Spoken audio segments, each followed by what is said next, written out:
I wasn't going to make a video. I wasn't going to say anything. But honestly, at this point, I don't care.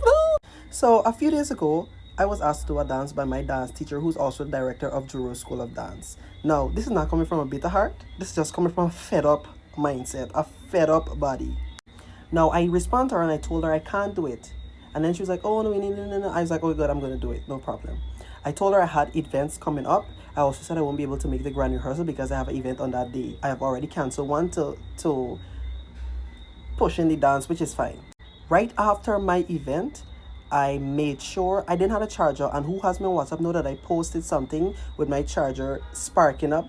I didn't have a charger. My phone was dead. Right after my event, I made sure I borrowed somebody's charger and I went to call. Didn't get through. Message didn't get through. So I went to somebody who's second in charge, the daughter. Went to the daughter. I was like, hey, miss, what's the time and the date? No response. Hey, miss, I don't have any charge. My phone is dead and I don't have a charger. No response. Please reply. No response. Anyways, I went to bed because what want me to do?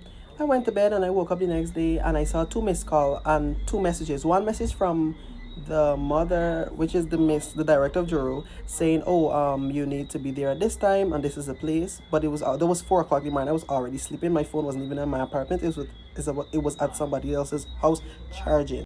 The other message was from the daughter saying, message miss.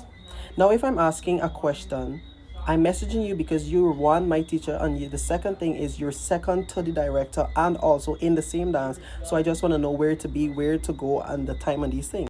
Anyways, it was too late, so I decided to go to the rehearsals the afternoon. I said I'm going to explain everything to her when I get there. When I got there, she was talking to some other directors and she was very busy. So I was like, fine, I'm going to wait. A few minutes after, she approached me, and this is how this lady approached me. You're so indisciplined. You're very disrespectful. You had no manners to call and say something. Mind you, I called. Don't ever step foot back in my dance school ever again. Mind you, while she's saying this, she's stepping back and going into the crowd and proceeding to raise her voice as much as possible. I'm not going to call her name. Everybody know who the director of Juro Dance School is. Now, I could be very disrespectful, but I chose not to. Because one, she's old enough to be my mother. Secondly, she is the authority over me in that whole surrounding. Also, if I had retaliated and acted like another whatever, it would have disturbed the whole rehearsals worse than it was before. So I was just quiet. She then moved away and everybody else was like, what happened? I was like, I don't know, but what I do know is that it didn't call for Allah. She'll come back again. She was like, oh, don't tell him nothing, don't spread lies, you're not gonna scandal my name, something. And I was like, who knows me knows I could be this right, but I was so confused because it's like, what is going on? What is happening right now? I look up and I was looking at her. Then she came back around again and she was like, you know how long I want to disrespect? No, you know how long I want to embarrass you? And in my head I was like, what is happening? And then she was like, one thing I want, this is what the director of Juro School of Dance, the woman that says that she treats us as children, this is what she said. One thing I'll never let is not know little by Dagner, auntie man, degrade my business and something about my dance school.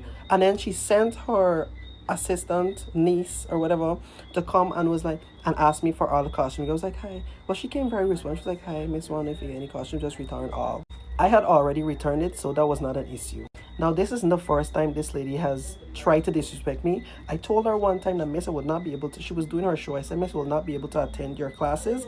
And this is because I have a new job. And the job that I have is from this time to this time. And I could only make it 2 times a week. She said, this is face to face. She was like, Jose, it's fine. Yeah, you're not slow. You can make it. I don't know what happened within that time that she told me it was okay to the time that I returned back to classes. But when I returned back to classes, she started to embarrass me again. She was like, you come to Juro School of Dance? No. You have no manners to say that you come in here. I'm like, Miss, I already messaged you. She's like, no, you lie. You never messaged me. And I waited for somebody to say that I'm lying, because why would I lie about that?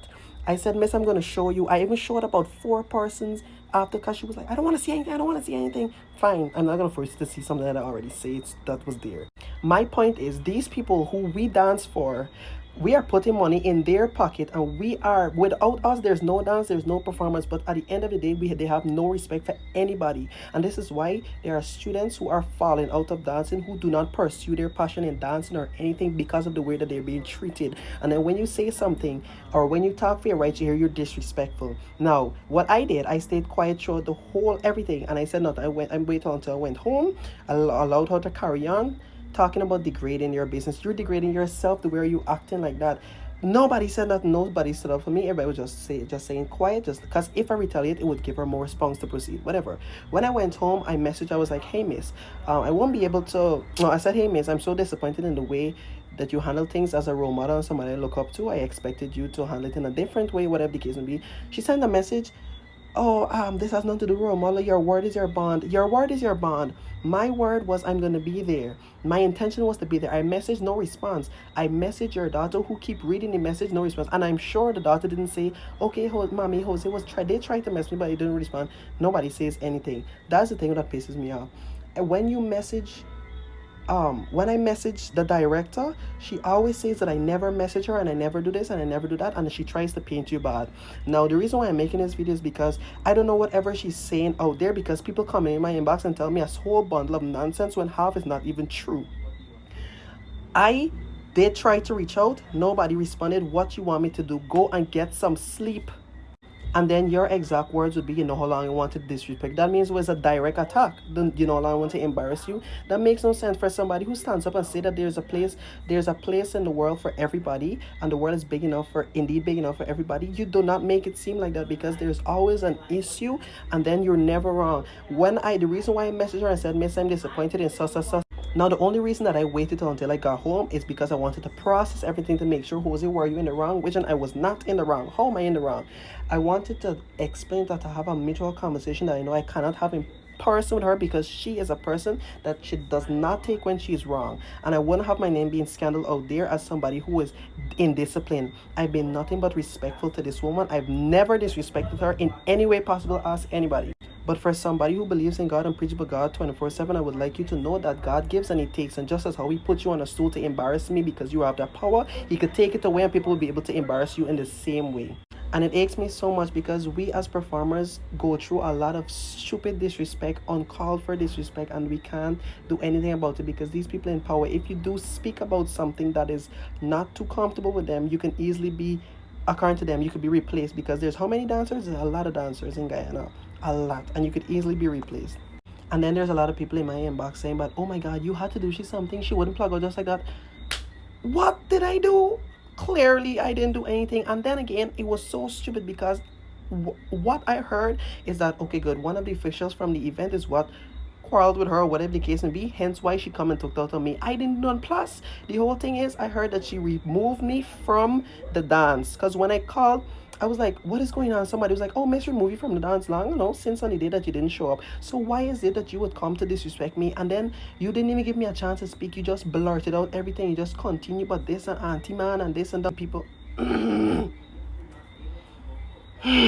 and then there's the other people who's so close, or is like, oh my God, you're gonna ruin the lady business. I'm not ruining, you ruined yourself, because if you did not act like that, they would not force me to do certain things like this today. Like I said, I've never disrespected her. I never had any intention of disrespecting her, and I would never disrespect her to an extent like that. But you forced me to do certain stuff, and we'll deal with the consequences, because what? And it's so sad, because like, you can't even say anything. You can't say nothing, because whoever knows her knows that, okay, good, she is a very respectable person. When you go here, everybody knows Miss da, da, da, da, da. But at the end of the day, nobody don't see how you should just treat people at the back. Yes, I'm not saying that she's not talented. I'm not saying that she doesn't care for people or whatever the case may be, but the way that how you treat people, that is what reflects your true personality. Because the fact that you could do something like that for something so simple and stupid, that tells me a lot about you. And if that is the role model I look up to, I shame bad.